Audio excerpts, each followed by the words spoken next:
वालेकुम friends, welcome back to my channel. हम जो है वो 9th क्लास की बायोलॉजी का चैप्टर नंबर 3 स्टडी कर रहे थे, जो कि है सेल के बारे में कि सेल क्या होता है। प्रीवियस लेक्चर्स में हमने जो है वो थोड़ी सी इसकी हिस्ट्री देखी और हमने कहा कि ये किसी भी लिविंग ऑर्गन का स्ट्रक्चरल और फंक्शनल यूनिट जो है उसको हम सेल बोलते हैं। उसके बाद हमने कहा कि एनिमल्स के अंदर भी सेल मौजूद होता है, प्लांट्स के अंदर भी सेल मौजूद होता है, और हमने उनके अंदर जो है वो एनिमल सेल और प्लांट सेल के अंदर डिफरेंसेस स्टडी किए कि कौन कौन से डिफरेंस मौजूद हैं।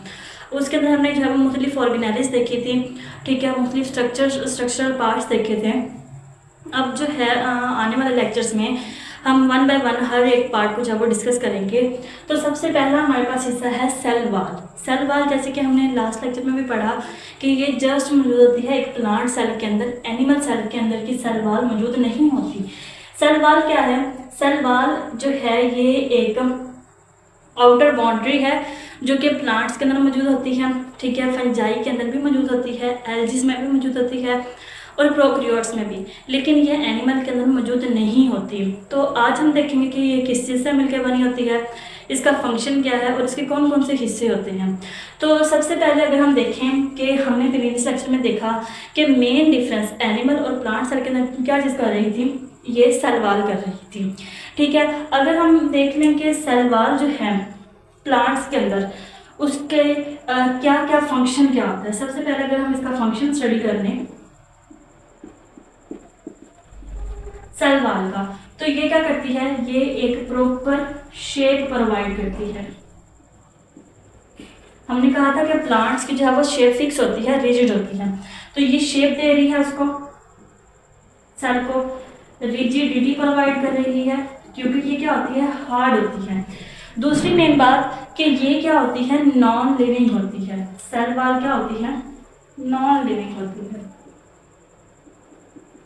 नॉन लिविंग का अंदाज़ा हम इस बात से लगा सकते हैं कि अगर कोई भी डैमेज हो रहा है किसी भी इन्वेडरी की वजह से एनिमल सेल और प्लांट सेल में, तो जो प्लांट सेल है उनका नुकसान कम होता है बानिस्बत एनिमल सेल कि उनके अंदर जो है वो नुकसान ज़्यादा होता है, क्योंकि यहाँ पे अगर डैमेज हो रहा है तो सेल वाल इतनी डैमेज होगी या सेल वाल डैमेज होगी, सेल मेम्ब्रेन बच गई, तो जो अंदर वाले ऑर्गेनिज्म वो महफूज रहेंगी। लेकिन प्लांट अगर एनिमल सेल में भी जो है वो कि अटैक हो रहा है, कोई भी उसको जो है नुकसान हो रहा है, तो वो सेल मेम्ब्रेन एक जो है वो नाजुक होती है सेल वाल की निस्बत, तो सेल वाल क्या है, नॉन लिविंग है। अगर इसके ऊपर कोई मतलब नुकसान हो जाए तो प्लांट का जो इंटरनल स्ट्रक्चर है वो मेंटेन रहता है और अंदर वाली जो एक्टिविटीज़ हैं वो होती जाती हैं। तो हम फंक्शन की बात कर रहे थे, सेल वाल का फंक्शन ये है कि ये शेप प्रोवाइड कर रहा है, सेल को रिजिडिटी प्रोवाइड कर रहा है, ठीक है। उसके अलावा ये कि ये उसको प्रोटेक्शन प्रोवाइड कर रहा है। सेल वाल जो है ये प्रोटेक्शन में रोल प्ले कर रही है कि प्लांट सेल को जो है मुख्तलिफ ऑर्गेनिज्म से जो है बचा रही है, मुख्तलिफ अटैक से बचा रही है। तो उसके बाद हम कहते हैं कि ये जो सेल वाल है प्लांट्स के अंदर सेल वाल के होते हैं 3 पार्ट्स।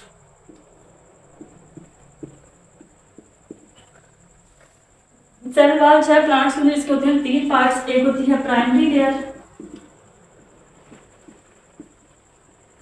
एक होती है सेकेंडरी लेयर,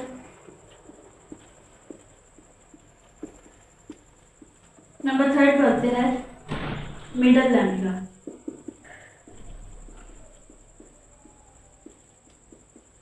अब ये जो हमने इतना बड़ा प्लांट सेल बनाया हुआ है ये बेसिकली इतना नहीं होता, ये बहुत ही छोटा कि माइक्रोस्कोपिक स्ट्रक्चर है। इसको अल्ट्रा माइक्रोस्कोप के साथ, ठीक है, बहुत ज़्यादा जूम कर करके जो है ये हमारे पास इसकी जो है वो स्ट्रक्चर आई थी, ठीक है, बहुत ज़्यादा रिसर्चेस के बाद। तो ये जो सेल्स हैं प्लांट्स के अंदर ये बेसिकली इस तरह मौजूद होते हैं इकट्ठे, ये इनकी सेल वाल्स होते हैं।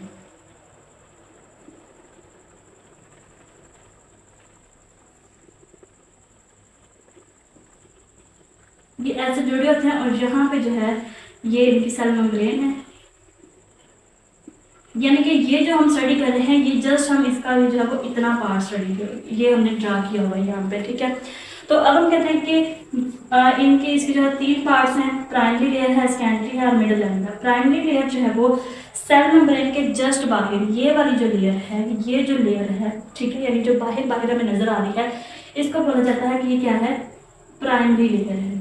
अब ये बनी हुई होती है सेलुलोज से, हेमी सेलुलोज से, पैक्टिन से बनी हुई होती है, ठीक है। और वो जो सेलुलोज है वो ऐसे क्रिस क्रॉस मैनर में मौजूद होता है। और ये हमें प्लांट्स के, अगर हम बाग्स को देखें कि ऊपर वाली बार को उतार के उसके नीचे जो हम थोड़ी सी अगर देखें, ऊपर जो बार है वो बिल्कुल डेड होती है।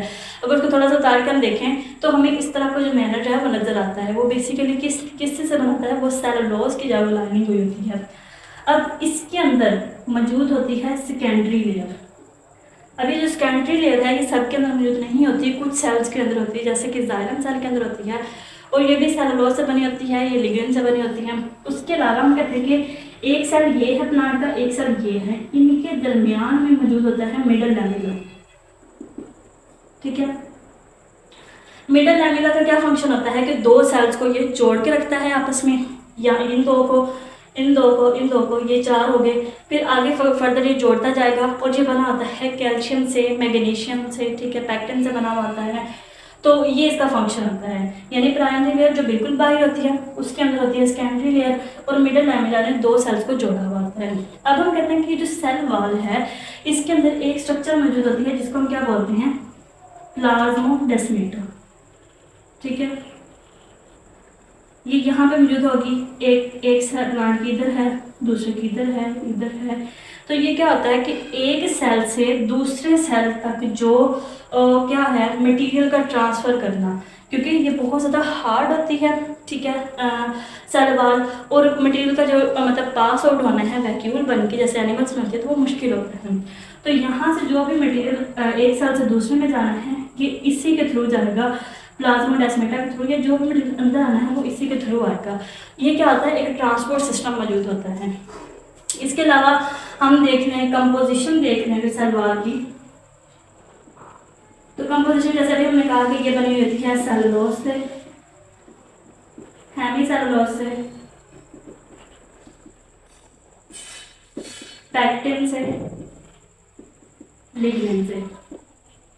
प्रोकैरियोट्स के अंदर भी जो है वो सेल वॉल मौजूद होती है, लेकिन प्रोकैरियोट्स में ये बनी हुई होती है इन प्रोकैरियोट्स, ये है प्लांट्स में।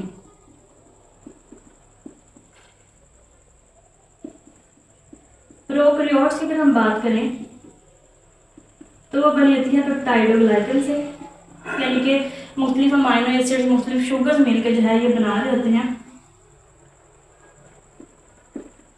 पेप्टाइडोग्लाइकन से बनी होती है प्रोकैरियोट्स के अंदर, प्लांट्स में, और फंजाई के अंदर जो है वो बनी होती है काइटन से। मतलब मुख्तलिफ जो हमारा किंगडम्स हैं उनके अंदर मुख्तलिफ तरह की कंपोजिशन है, इसी वजह से उनकी स्ट्रक्चर सेल की डिफरेंट बन जाती है, और उसकी स्ट्रक्चर की बेस पे उसके फंक्शन डिफरेंट होते हैं, और वो इंटायरली जो है वो डिफरेंट ऑर्गेनिज्म बन जाता है। इसी तरह एलजी जो है उसकी होती है सेलुलोज से बनी हुई होती है। ठीक है। यानी प्लांट्स के अंदर सेलुलोज, हेमीसेलुलोज, पैक्टिन है, प्रोकैरियोट्स में पेप्टाइडोग्लाइकन है, फंजाई में काइटिन है, और एलजी के अंदर क्या है, सेलुलोज है। तो ये था हमारे पास आज का छोटा सा टॉपिक कि सेल वॉल क्या है, प्लांट्स के जो सेल वॉल है उसका क्या फंक्शन है, वो किस चीज़ से मिलकर बनी होती है, और उसके कौन कौन से जो है वो पार्ट्स हैं। तो एनिमल सेल्स के अंदर तो ये मौजूद होती ही नहीं है। तो ये था हमारा आज का लेक्चर। तो नेक्स्ट लेक्चर में हम देखेंगे अगला टॉपिक। तब तक के लिए stay connected. Thank you and अल्लाह हाफिज़।